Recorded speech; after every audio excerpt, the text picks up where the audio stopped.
सुनपुर नामक एक गांव था जहां दो भाई रहते थे।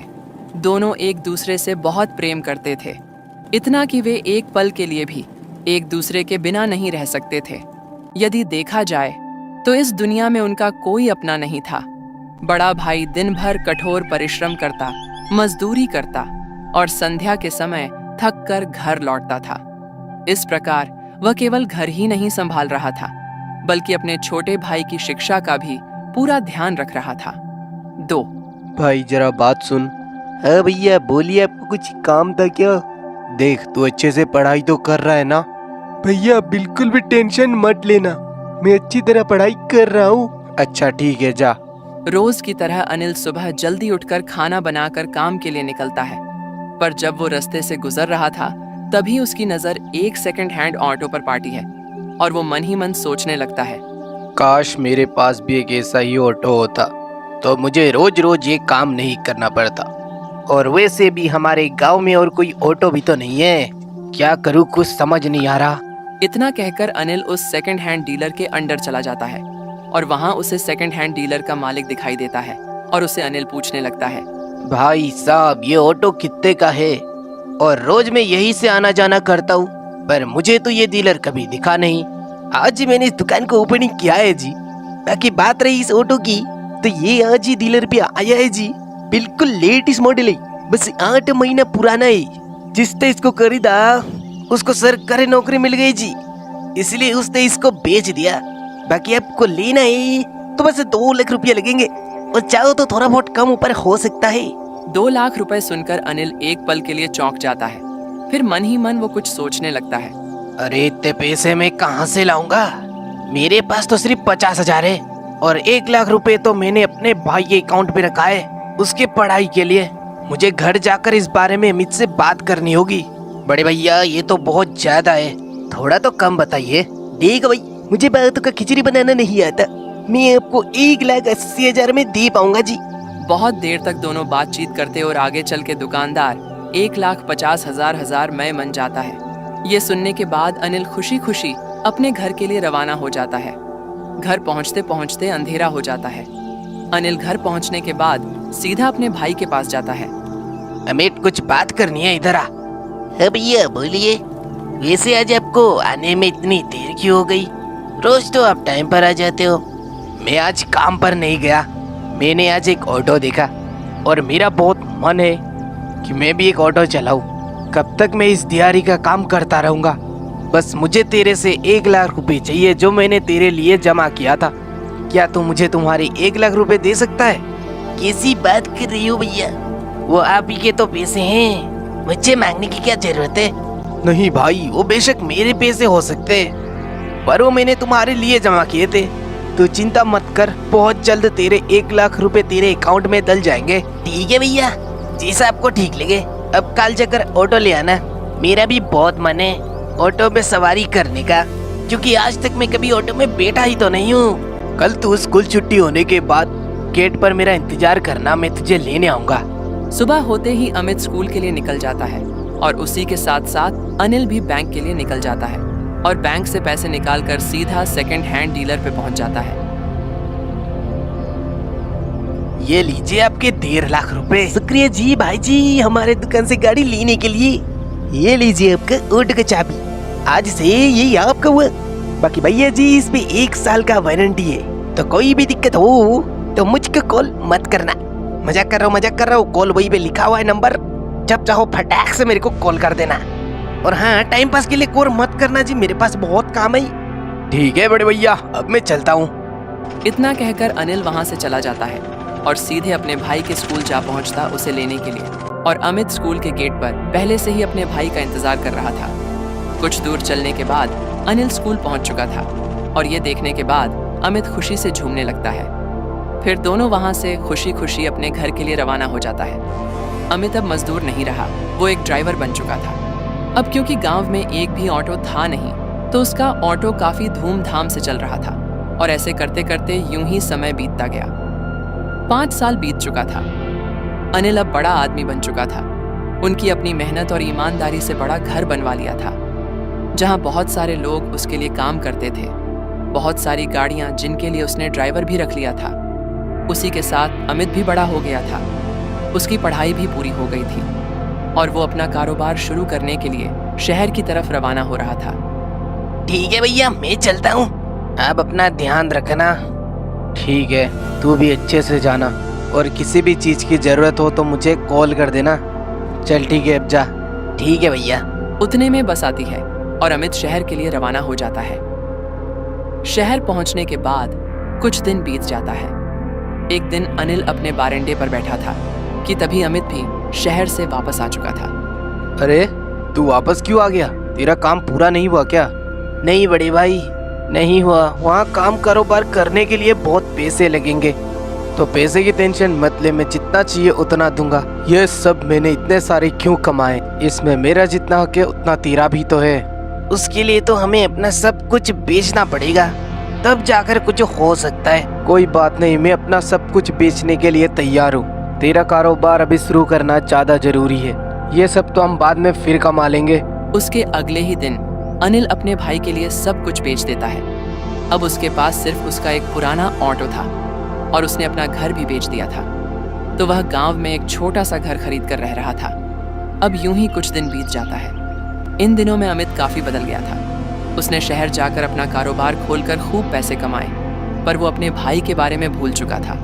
अरे अमित बेटा, तू तो शहर में आकर बहुत बड़ा आदमी बन गया। वैसे तेरा भाई का कैसा हाल है? अरे आप तो रमेश चचा हो ना? कैसे हो आप? बाकी मुझे उस भाई के बारे में मत पूछना, मुझे नहीं पता उसके बारे में कुछ भी। अब मुझे उससे कुछ लेना देना नहीं है। अरे ऐसा क्यों बोल रहे हो जी? जिसने तुझे इतना बड़ा किया, तेरे लिए अपना सब कुछ बेच दिया, तू उसे ही तुझे पढ़ाया लिखाया, इतना बड़ा बनाया। मेरे लिए उसने किया ही किया है, सिर्फ दिखावा करता था। मैंने शुरू में उसे 1 लाख रुपए दिए थे, उसके चलते वो इतना आगे बढ़ गया था। अगर मैं उस टाइम पे उसे नहीं देता तो वो कुछ भी नहीं कर पाता। अब वो करना उसका जिम्मेदारी था। अब ये करके उसने मुझ पे एहसान तो नहीं किया है। जाकर बोल देना चचा, मुझे उससे कोई लेना देना नहीं है। इतना कहकर अमित वहां से चला जाता है। शहर अगर अमित पूरा घमंडी हो चुका है, इस बारे में मुझे अनिल को बताना होगा। रमेश चाचा घर जाकर अनिल को सब कुछ सच सच बता देता है। ये सुनकर अनिल को बड़ा दुख तो होता है, पर वो कुछ कर भी नहीं कर सकता था। देखिए ना चचा जी, जिसके लिए मैंने इतना मेहनत किया, बिना दिन देखे बिना रात देखे काम किया, और मुझे नहीं लगा था कि लास्ट में जाकर अमित मुझे धोखा इस तरह से दे देगा। कितने दिनों से उसकी याद आ रही है, उससे कॉल कर रहा हूँ, पर वो मेरा कॉल ही नहीं उठा रहा है। तू भी क्या टेंशन ले रहा है? हो गया सो हो गया, अब उसको छोड़ो, दोबारा से शुरू करो जी। उससे पैसों का घमंड आ गया है जो एक ना एक दिन तो टूट ही जाएगा, तो तुम चिंता मत करना समझे?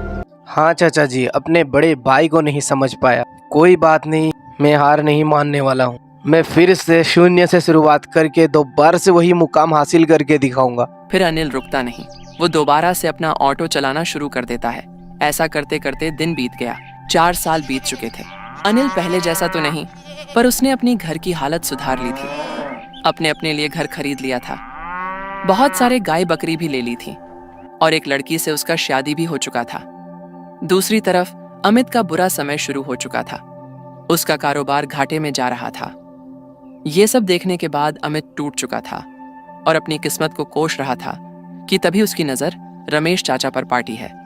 चाचा जी, मेरा भाई कैसा है? वो ठीक तो है ना? कुछ समय पहले तक तो ठीक नहीं था पर अभी वो बहुत ज्यादा ठीक है। लेकिन तुम उसके बारे में क्यों पूछ रहे हो? अरे तुमने तो उससे नाता ही तोड़ दिया था ना। जब तुम्हारा कारोबार चल रहा था तब तो तुम अपने भाई के बारे में सुनना भी पसंद नहीं करते थे।